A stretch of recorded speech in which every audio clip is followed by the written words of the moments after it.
Dios les bendiga, mis hermanos. Dios les bendiga a un episodio más de Estudios Bíblicos, La Última Banca. Para los que no conocen esta sección, siempre digo esto al principio, eh, por si es la primera vez que se encuentran con uno de estos videos. En esta sección abordamos estudios bíblicos siguiendo el, siguiendo el libro y los capítulos que está estudiando la Iglesia Evangélica Pentecostal, por una razón muy simple, porque los creadores de la última banca, incluyéndome obviamente, pertenecemos o pertenecimos en algún momento a la iglesia. En mi caso, sigo siendo parte de la iglesia, y gran parte eh, de la gente que nos sigue, de nuestros hermanos, los suscriptores, son de la Iglesia Evangélica Pentecostal. Por esta razón, estamos viendo el libro de Números. Eso es como explicación general. El segundo punto, como lo pueden notar, tengo la garganta bastante afectada por un resfrío y por otros factores que han hecho de esta semana una semana bastante difícil, con la voz así toda la semana. Em, por lo que el estudio del día de hoy lo voy a tratar de acotar todo lo posible. Y eso como comentario de introducción. Ahora, respecto al capítulo que vamos a ver hoy, que corresponde al capítulo 8 del libro de Números, se enmarca dentro de la cronología dada en el capítulo 7. El capítulo 7 decíamos que em, se, eh, donde en el capítulo 7 recordábamos la consagración del tabernáculo, la cual ocurrió en el mes primero del año segundo desde la salida de Egipto, del año segundo del Éxodo. em, y el capítulo 9 también nos entrega la misma fecha. El capítulo 9, que vamos a ver en el próximo estudio bíblico, también nos entrega la fecha del mes primero del año segundo del Éxodo.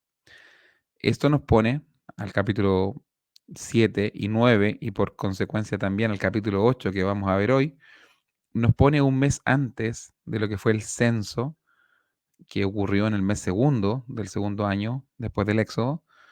em, el censo que da comienzo al libro de Números y también nombre. El nombre del libro de Números lo toma justamente por el censo con el cual comienza el libro, y esto ocurrió un mes después. Este dato cronológico lo vamos a retomar al final del capítulo de hoy, cuando hablemos de los años en los cuales los levitas podían ministrar. En, en los primeros capítulos del libro de Número, creo que en el capítulo 4, nos dicen que los levitas podían ministrar entre los 30 y los 50 años. En cambio, en el capítulo 8 nos dicen que los levitas podían ministrar entre los 25 y los 50 años.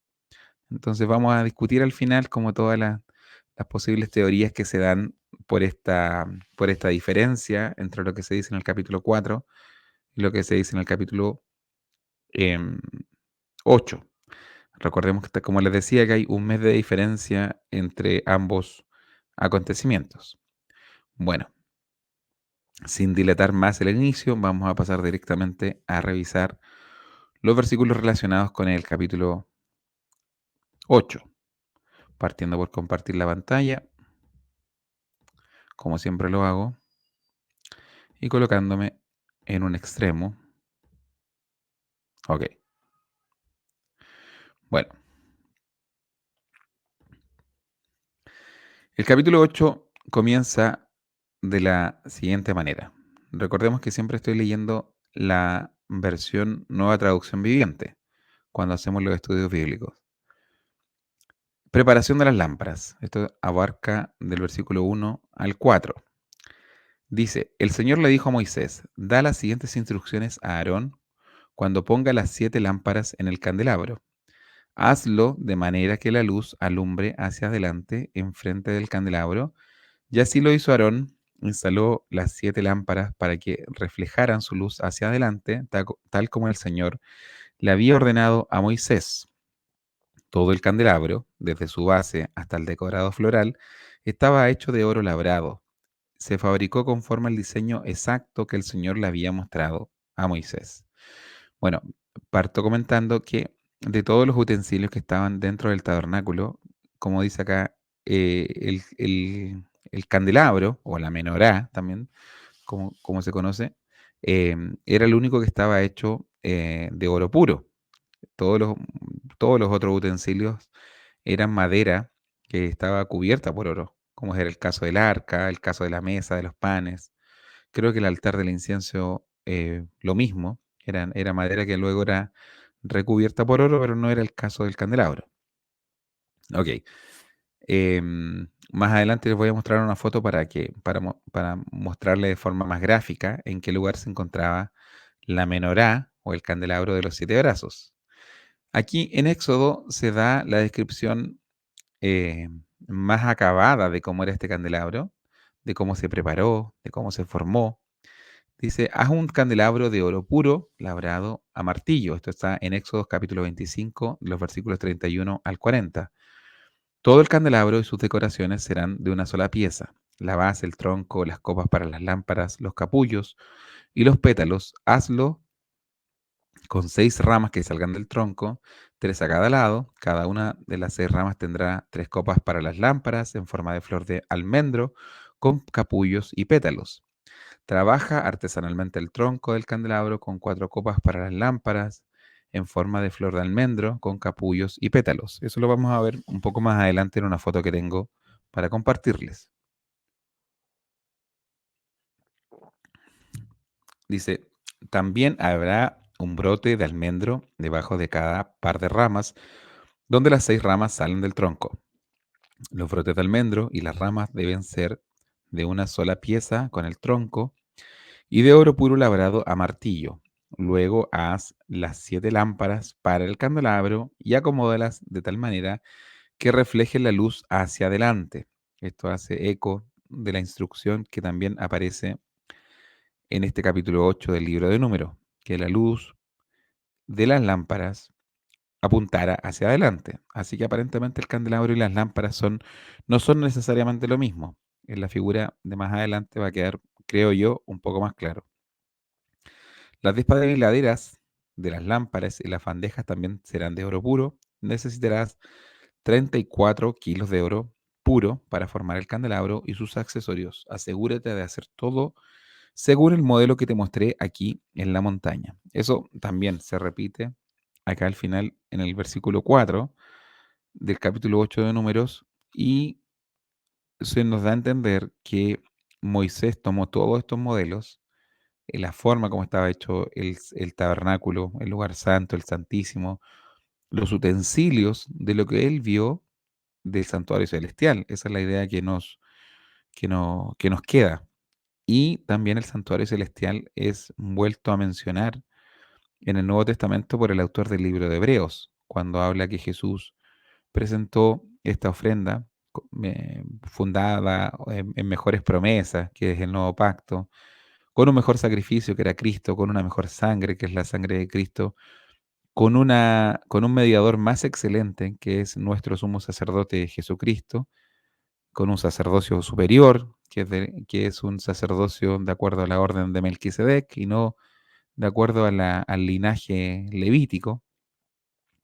Y también el escritor del libro de Hebreos dice presentado en un lugar más excelente, que es el santuario celestial. Entonces, estos utensilios aparentemente eran un reflejo justamente de la gloria de lo que está presente delante del Señor allá en el cielo. Esa idea nos deja estas dos citas en respecto a la lámpara. Luego también en Éxodo capítulo 27 nos dice quiénes eran los encargados de iluminar estas lámparas o de alimentar estas lámparas. Dice, ordenarle al pueblo de Israel que traiga aceite puro de olivas prensadas para la iluminación a fin de mantener las lámparas siempre encendidas. El candelabro estará en el tabernáculo delante de la cortina interior que protege el arca del pacto. Aarón y sus hijos deberán mantener las lámparas encendidas toda la noche en la presencia del Señor. Esta es una ley perpetua para el pueblo de Israel y deberá cumplirse de generación en generación.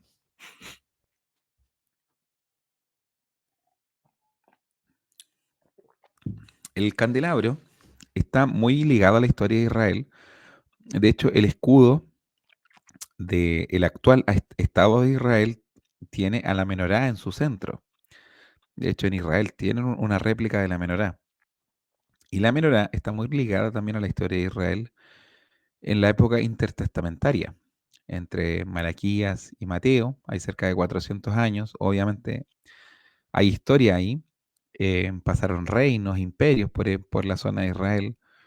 En ese intertanto, en esos 400 años, cayó el imperio persa, se levantó el imperio macedonio o el imperio griego, que es lo mismo, dirigidos por Alejandro Magno. Alejandro Magno muere, se divide su imperio. La zona de Israel queda dividida entre dos de los descendientes de sus generales, los Ptolomeos y los Seleucidas, cuyas capitales estaban de los primeros en Alejandría, en Egipto, para los Ptolomeos, y en Antioquía, en Siria, para los Seleucidas, y constantemente se batallaban, se peleaban por el territorio de Israel. Uno de los descendientes de los Seleucidas, llamado Antíoco Epífanes, intentó poner fin a la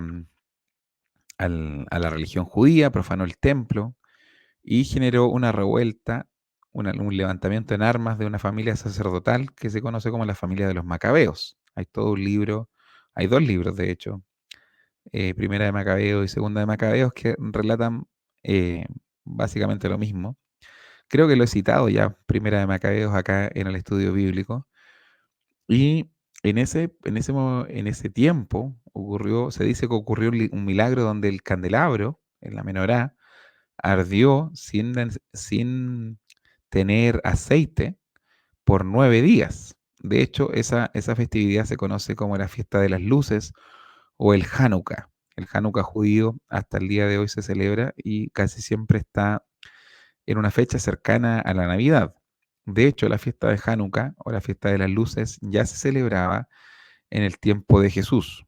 Creo que hay un pasaje en el Nuevo Testamento donde Jesús participa de la fiesta judía que se estableció obviamente posterior al Antiguo Testamento, que es en la fiesta de las luces o el Hanukkah.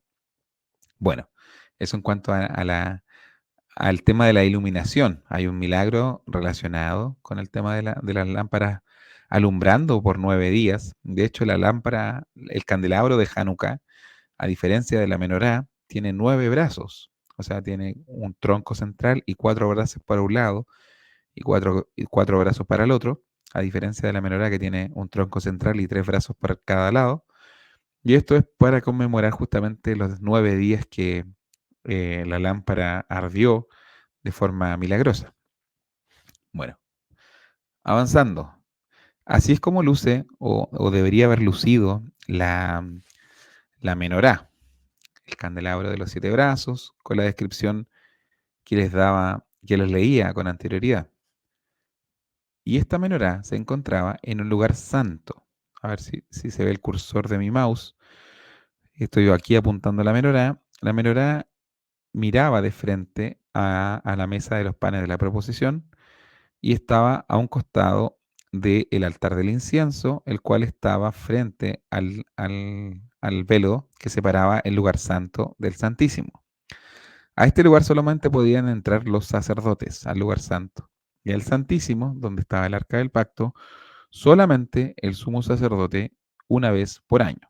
Los levitas, que van a ser el foco del resto del capítulo 8, no podían entrar ni al lugar santo y por supuesto tampoco al lugar santísimo.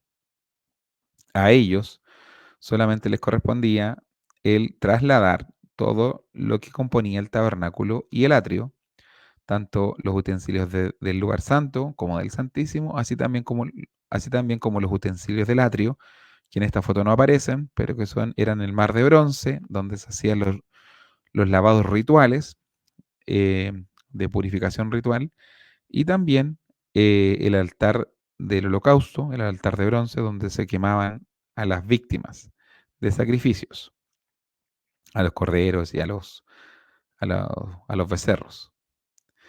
Si le damos una visión más cercana, aquí le puse otra foto encima a la menorá, hay en cada brazo, en la punta, se puede ver como una especie de lámpara que está adherida al candelabro, pero el candelabro por sí solo no tiene la capacidad de iluminar, sino que sobre cada brazo se colocaba una lámpara y, como pueden ver, pues, en esta foto, esa lámpara tenía una dirección puntual, o sea, tenía una salida como una especie de boquilla por donde debería haber salido la llama que iluminaba. Entonces, la instrucción de que la luz apuntar hacia adelante, creo que se refiere justamente a estas boquillas, que estas boquillas iluminaran en dirección a, por ejemplo, la mesa de los panes de la proposición o el altar del incienso, que las boquillas de estas lámparas estuvieran bien direccionadas para iluminar tanto el lugar santo como de cierta manera también la entrada al lugar santísimo.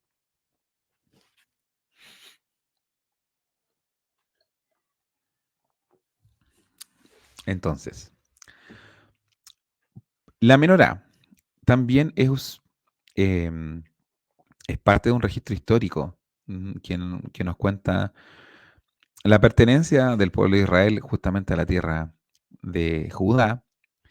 Y uno de los registros históricos más antiguos que tenemos de la menorá se encuentra en el Arco de Tito. El Arco de Tito se encuentra en la Vía Sacra, justo al suroeste del foro, en Roma, se encuentra en Roma, y es un arco honorífico que fue construido en el año 80 después de Cristo por el emperador Domiciano, hermano menor de el que fuera emperador Tito, y que fue el general que, eh, que sitió Jerusalén y que la conquistó y que finalmente destruyó el segundo templo en el año 70 después de Cristo. Entonces, en el arco de Tito hay una conmemoración justamente a sus victorias, o sea, a sus muchas victorias, incluida la victoria sobre Jerusalén. Y en el arco de Tito se puede ver a los soldados romanos acarreando los tesoros del templo, y dentro de esos tesoros viene justamente la menorá. Esta es posiblemente la representación más antigua que se tiene de la menorá, que es la que se encuentra presente en el arco de Tito en el año 80 después de Cristo. Y tengo la idea, ahí me pueden corregir en los comentarios, que muchas de las imágenes que se tienen de la menorá, muchas de las ideas de cómo era la menorá, justamente se toma del arco de Tito, que se encuentra en Roma, que conmemora la caída de Jerusalén. Así que quería agregar este dato histórico porque la menorá ciertamente tiene una mística especial para el pueblo de Israel y tiene registros históricos muy interesantes como este que le estoy compartiendo.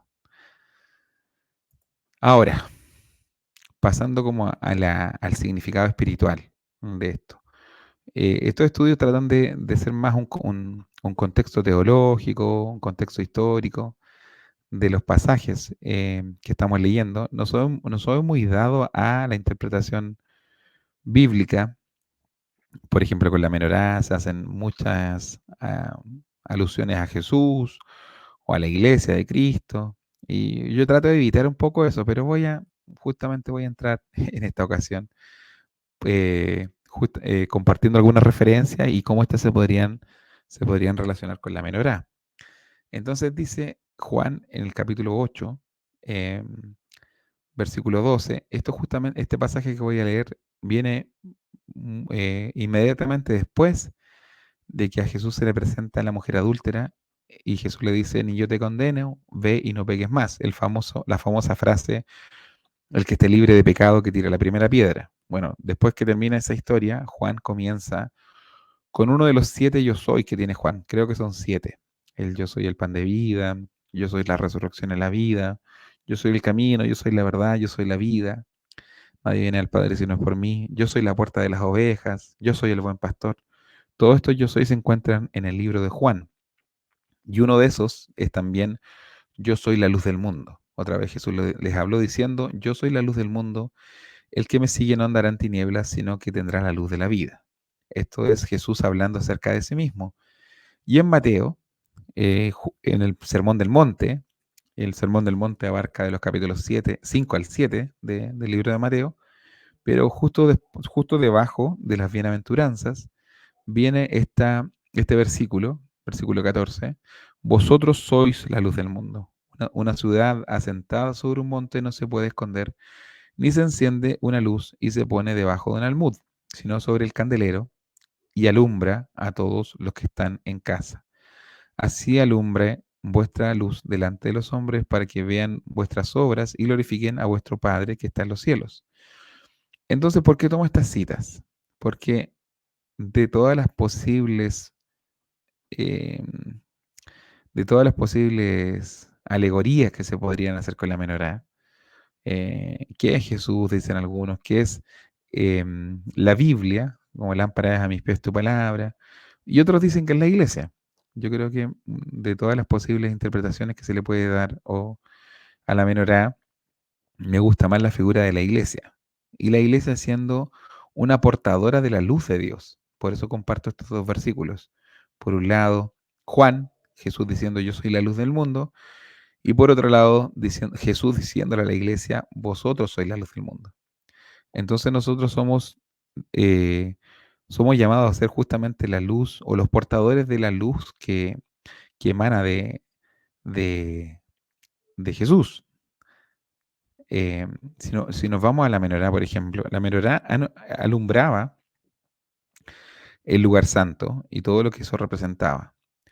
Y la menorá tenía era simplemente un candelabro. Entonces el candelabro por sí solo no tiene luz propia. A la menorá se le tenía que colocar lámparas arriba, y las lámparas tenían que tener aceite. Entonces la luz que se generaba de la combustión de este aceite representa justamente a la divinidad, al Padre, al Hijo, al Espíritu Santo. El Espíritu Santo siendo la luz, o sea, disculpen, el Hijo siendo la luz, el Espíritu Santo siendo el aceite que alimenta esas lámparas. Y lo lindo de todo esto es que justamente la iglesia es la que refleja esa luz, tal como la luna refleja la gloria del sol. La iglesia está llamada justamente a ser un reflejo de la gloria de Dios.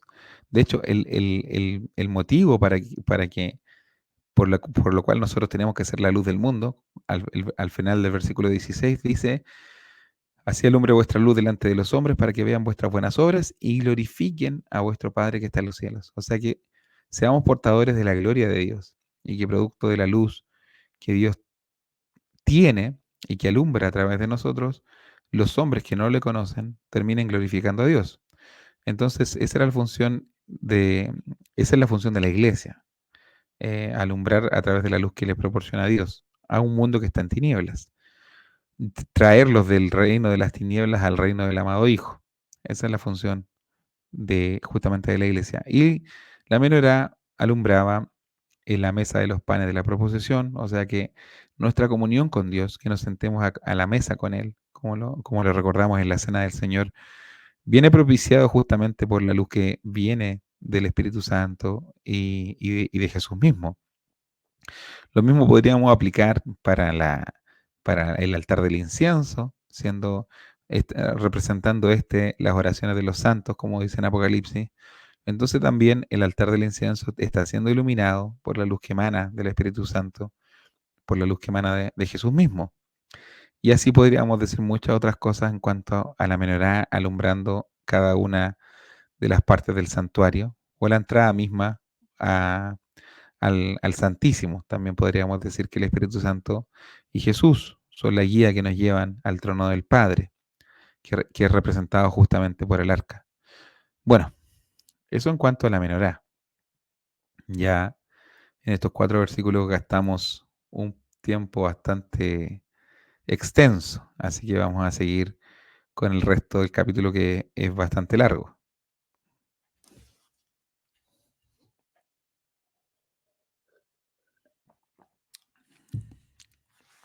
El resto del capítulo trata de la dedicación de los levitas.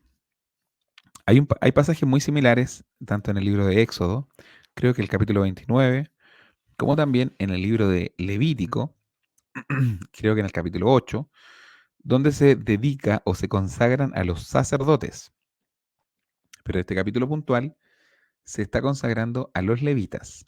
Aquí hay una diferencia importante. Esto lo he dicho en otras ocasiones. Todo sacerdote era levita, porque todo sacerdote pertenecía a la tribu de Leví, pero no todo levita era sacerdote, porque el sacerdocio le correspondía exclusivamente a la casa de Aarón.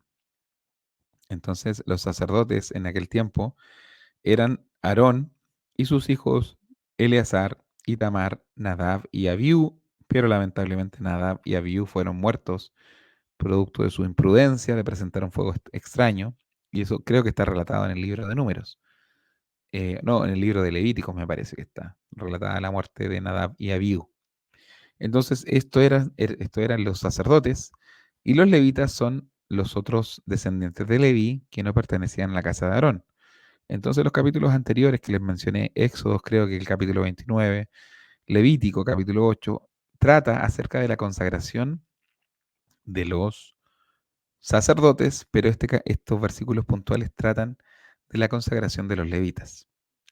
Dice, luego el Señor le dijo a Moisés, ahora bien, separa a los levitas y a los demás israelitas, no, separa a los levitas de los demás israelitas y hazlos ceremonialmente puros.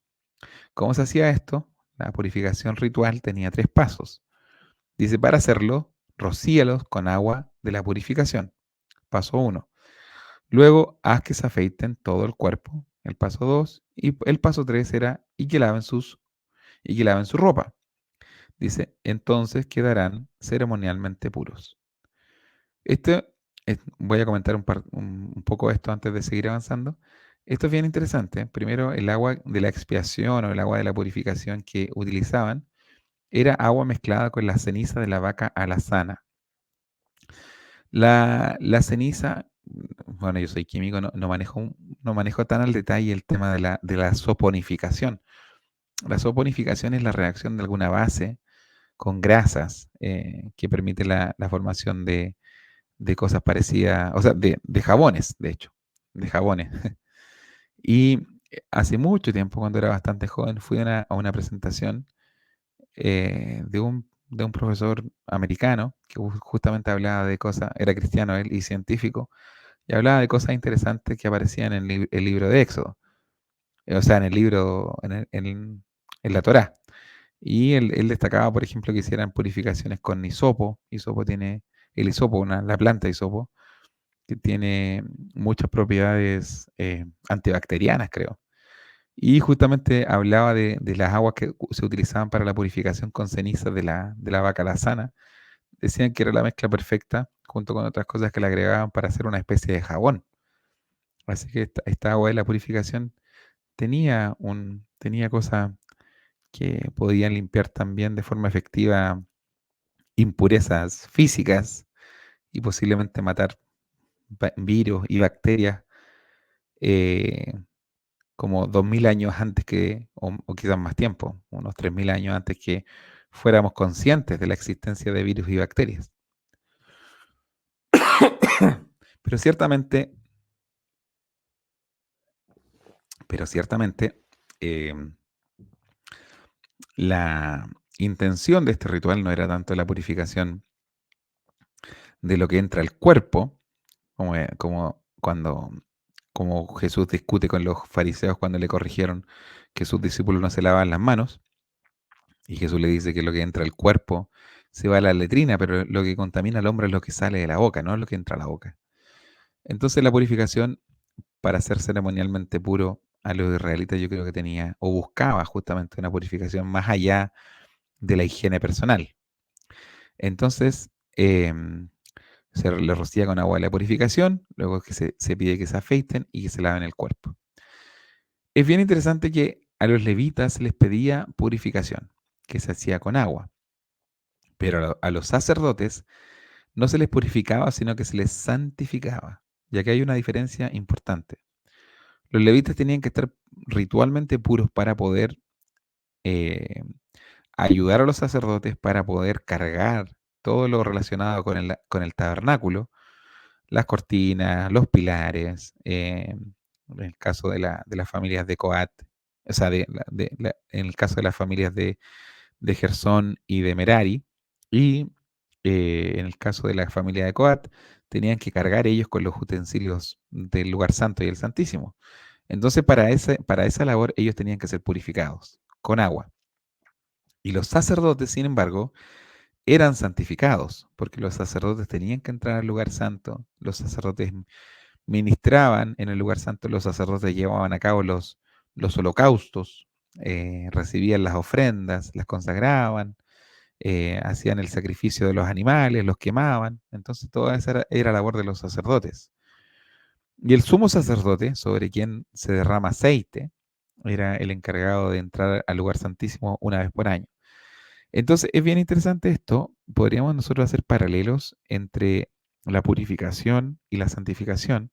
La purificación que se hace con aceite y la santificación que se, o sea, disculpen, la purificación que se hace con agua y la santificación que se hace con, con aceite. Podríamos hacer perfectamente paralelo y más como pentecostales entre lo que fue el bautismo de Juan para arrepentimiento, un bautismo por agua, y lo que fue el bautismo del Espíritu para, para tener, para estar, por decirlo así, equipados con la presencia misma del Espíritu Santo para poder ser testigos de Cristo, para con más denuedo presentar eh, esta buena noticia que es el Evangelio y para también para caminar en este camino de la santificación. Entonces, estos dos acciones, la purificación de los levitas, podría prefigurar lo que fue el arrepentimiento y la santificación de los sacerdotes podría también prefigurar lo que fue el derramamiento del Espíritu Santo, que también es simbolizado por el aceite, sobre toda carne en aquel Pentecostés. Así que esto como dato también es bien interesante. Dice, entonces quedarán ceremonialmente puros. Haz que lleve un becerro, una ofrenda de grano de harina selecta, humedecida con aceite de oliva, junto con un segundo becerro para la ofrenda por el pecado. Después reúne a toda la comunidad de Israel y presenta a los levitas a la entrada del tabernáculo. Cuando presentes a los levitas delante del Señor, el pueblo de Israel pondrá sus manos sobre ellos. Em, esto es muy parecido a lo que se hacía con los animales para el sacrificio. Eran como la labor de sustituto. El, el- sobre el animal se colocaban las manos, se traspasaba, por decirlo así, la culpa, y después el animal era sacrificado. El animal tenía la labor del sustituto. En este caso es el pueblo, son los levitas los que corren con esta labor del sustituto, y es el pueblo de Israel el que pone las manos sobre los levitas.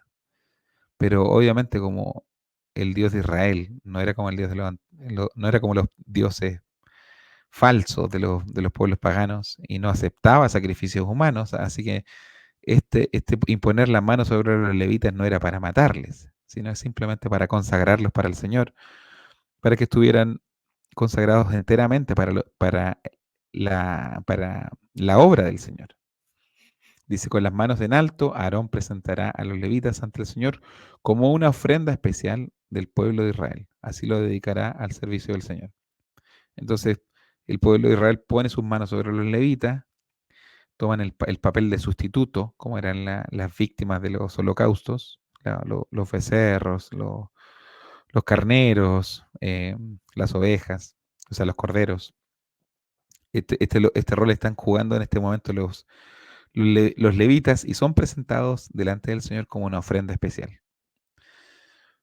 Un tercer punto que se me había olvidado comentar es que el rito de purificación del levita era muy parecido al rito de purificación del, del leproso. De hecho, el leproso tenía que hacer todo esto, tenía que lavarse con agua, se tenía que afeitar. El leproso también tenía que lavar su ropa. Esto aparece en el libro de Levítico capítulo 14. Y el leproso en muchas ocasiones se ha comparado con el pecador. Se compara al pecado como la lepra. Y y el rito que practica el leproso es muy parecido al rito de purificación que practica el levita. Por lo tanto, también podríamos volver a hacer este paralelo entre la purificación del leproso y el nuevo nacimiento. El nuevo nacimiento es cuando pasamos de la muerte espiritual a la vida, somos resucitados por el Espíritu Santo, nuestro espíritu resucitado a la vida y somos librados de la lepra del pecado y somos rociados justamente con esta agua de purificación para arrepentimiento. Así que se pueden hacer lindos paralelos entre esta purificación y consagración de los levitas y nuestro nuevo nacimiento y el comienzo de nuestro caminar en el Señor. Y la consagración, aquí también recuerda la consagración de los nazareos que estuvimos viendo en el capítulo 6, los cuales también incluían el afeitarse.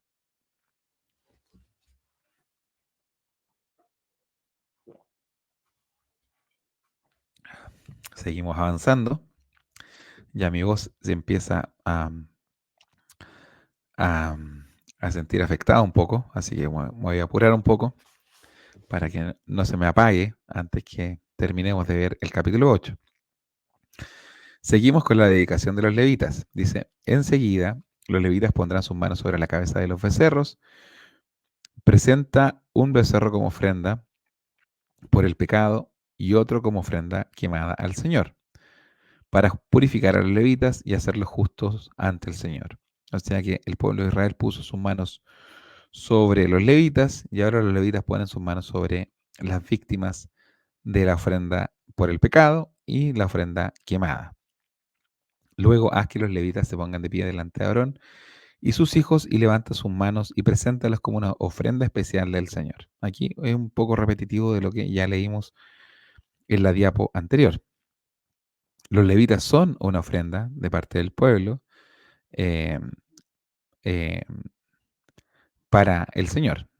De este modo apartarás a los levitas del resto del pueblo de Israel y los levitas me pertenecerán a mí. Así ellos podrán entrar en el tabernáculo para realizar su trabajo porque los purificaste y los presentaste como una ofrenda especial. De todo el pueblo de Israel, los levitas estarán apartados para mí. Yo los he tomado para mí en lugar de los primeros hijos varones de los israelitas. He tomado a los levitas como sustitutos. Y esto ya lo discutimos, creo que cuando vimos los capítulos, no recuerdo si fue el 4, el 3, donde recordábamos que los levitas vinieron a tomar el lugar de los primogénitos, porque los primogénitos pasaron a ser propiedad de Dios, le pertenecían al Señor, desde el día en que Dios los libró de la muerte en la última plaga en Egipto. El ángel de la muerte venía por la vida de los primogénitos, tanto de hombres como de bestias, pero los primogénitos de los israelitas fueron librados por la mano de Dios. El ángel de la muerte no pudo tocar esas casas que estaban marcadas con la sangre del cordero. Todo esto prefigura, obviamente, de la obra consumada de nuestro Señor Jesucristo. Y desde entonces los hijos primogénitos pasaron a ser parte o pasaron a pertenecer al Señor. Pero los levitas vinieron a redimir a los hijos primogénitos de cada familia y vinieron a tomar el lugar que ocupaban esos hijos primogénitos y por lo tanto a los levitas se les considera como sustitutos. Eh, todo hablar de sustituto también es algo tan evidente que la figura ineludible es la figura de nuestro Señor Jesucristo. Esa muerte expiatoria, el tomar nuestro lugar en la cruz del Calvario, el hacer un cambio. Nosotros íbamos a perdición, Él cambió de lugar con nosotros, Él recibió la condenación y Él luego se levantó venciendo la muerte. Una vez que, eh, una vez que la justicia de Dios había sido satisfecha. Así que la labor del sustituto que juegan los levitas aquí con los primogénitos es claramente una prefiguración de lo que iba a ser el sustituto por excelencia, aquel que tomó nuestro lugar, aquel que llevó nuestros pecados y los clavó en la cruz del Calvario. Dice, pues todo primer nacido, estoy leyendo el versículo 17, pues todo primer nacido dentro del pueblo de Israel es mío, tanto de personas como de animales. yo los aparté para mí el día que herí de muerte a todos los primeros hijos varones de Egipto, de los egipcios. Es cierto, yo tomé a los levitas en lugar de todos los primeros hijos varones de Israel y de todos los israelitas. Yo he designado a los levitas para Aarón y sus hijos. Ellos servirán en el tabernáculo en nombre de los israelitas y harán sacrificios para purificar al pueblo, de modo que ninguna plaga los azote cuando se acerquen al santuario.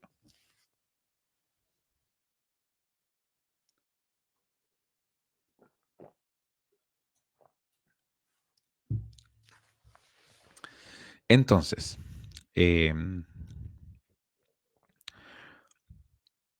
justamente lo que acabo de leer era lo que les comentaba. La labor sustituta o el rol sustituto de los levitas tomando el lugar de los primogénitos. Y también el rol, de cierta manera, intercesor, tanto de los sacerdotes, obviamente, el sumo sacerdote, el intercesor por excelencia, pero de los levitas también.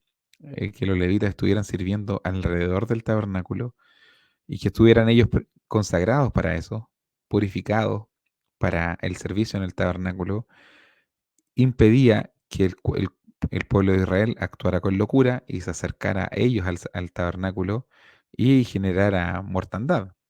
Si Israel se hubiese conducido con liviandad y hubiesen tomado como poca cosa el tabernáculo y se hubiesen acercado al santuario sin estar ellos santificados, sin estar ellos eh, purificados para la labor que estaban llevando a cabo tanto los sacerdotes como los levitas, claramente plaga y castigo hubiese caído sobre el pueblo. Y los versículos finales, para ir ya finalizando, porque mi voz se apaga cada vez más,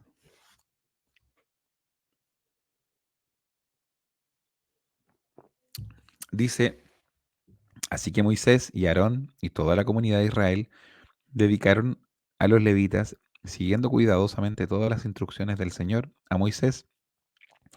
Los levitas se purificaron del pecado y lavaron sus ropas, y Aarón los presentó al Señor como ofrenda especial. Entonces ofreció un sacrificio para purificarlos y para hacerlo justo delante del Señor. Después los levitas entraron en el tabernáculo para cumplir con sus responsabilidades de ayudar a Aarón y a sus hijos. Así se llevó a cabo todo lo que el Señor le ordenó a Moisés con respecto a los levitas. Y aquí viene una parte que parece estar en contradicción con lo que dice el capítulo 4. Y eso es lo que vamos a discutir en estos minutos finales del estudio del día de hoy. Dice, el Señor le dio otras instrucciones a Moisés. Los levitas seguirán esta regla. Empezarán su servicio en el tabernáculo a la edad de 25 años y se jubilarán a los 50 años. Después de su jubilación podrán ayudar a sus compañeros levitas como guardias en el tabernáculo, pero no podrán oficiar en las ceremonias. Así es como asignarás los deberes a los levitas. Y así termina el capítulo 8.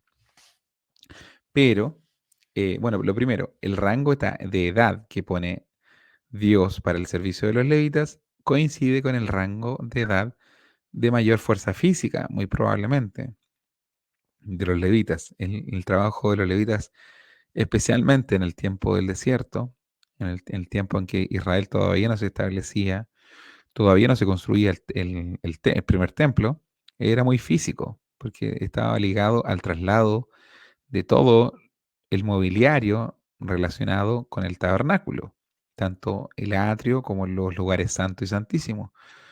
Entonces se necesitaba que los levitas estuvieran en su, por decirlo así, en su etapa de mayor vigor, de mayor fuerza, para que pudieran llevar a cabo esta labor. Y también de mayor madurez, yo creo. También justamente coincide con una edad en que el hombre ya tiene cierta madurez.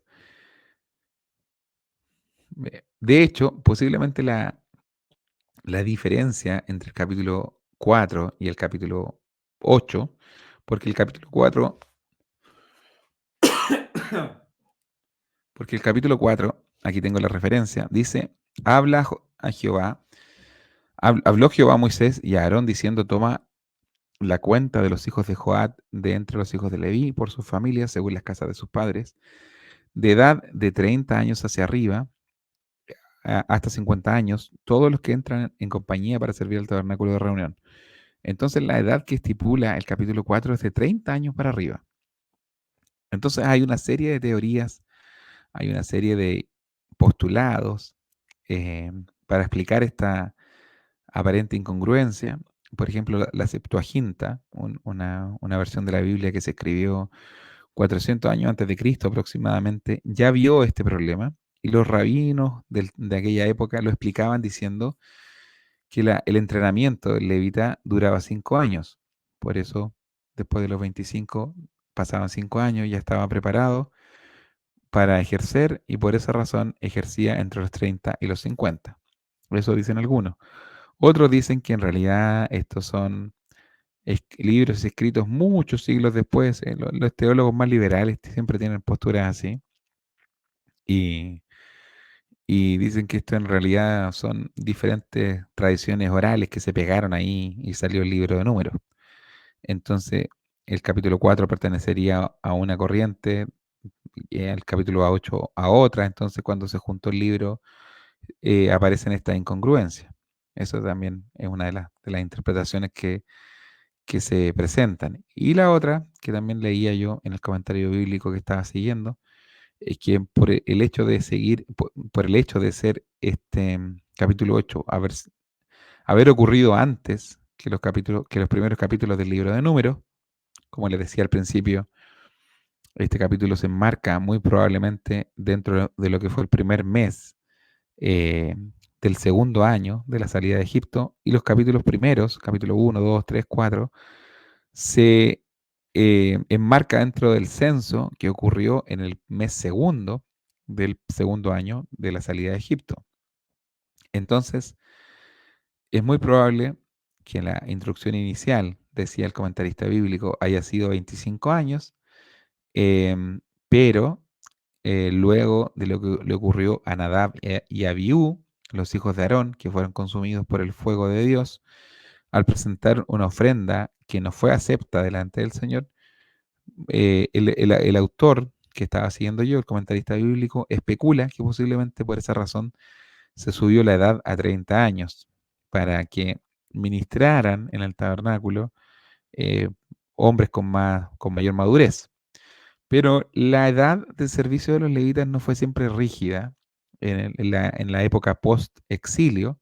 No recuerdo cuál de los libros, no sé si es Esdras, Nehemías o alguno de los libros del post-exilio. El servicio de los levitas era de los 20 años y no tenía tiempo límite, no tenía una fecha de caducidad para su ministerio, como es en el caso de estas dos referencias, posiblemente por la falta de levitas, cuando ya se volvió de la cautividad en Babilonia.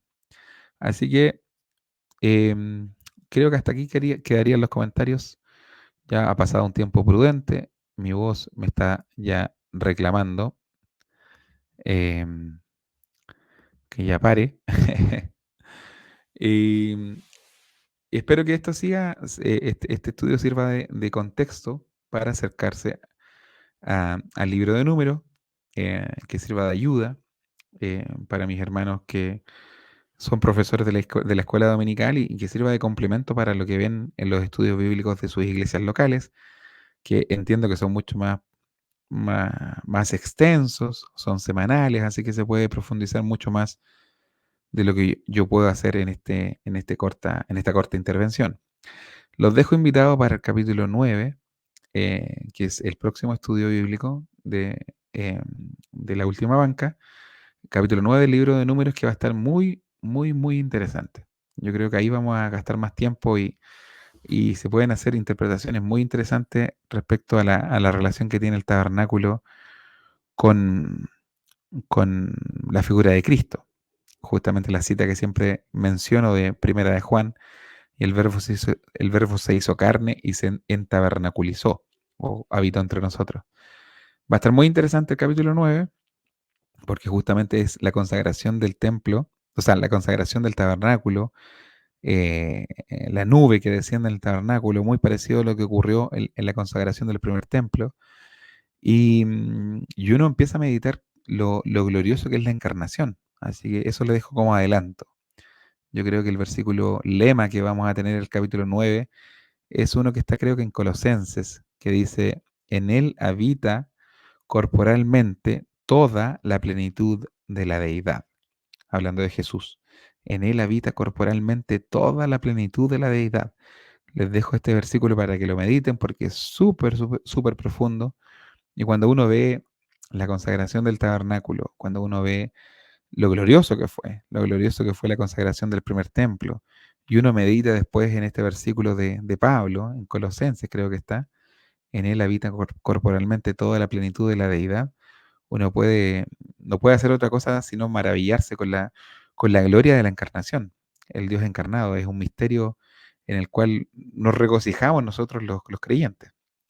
Así que les dejo esta invitación, deseando que Dios les bendiga grandemente. Me despido y los espero en otra ocasión.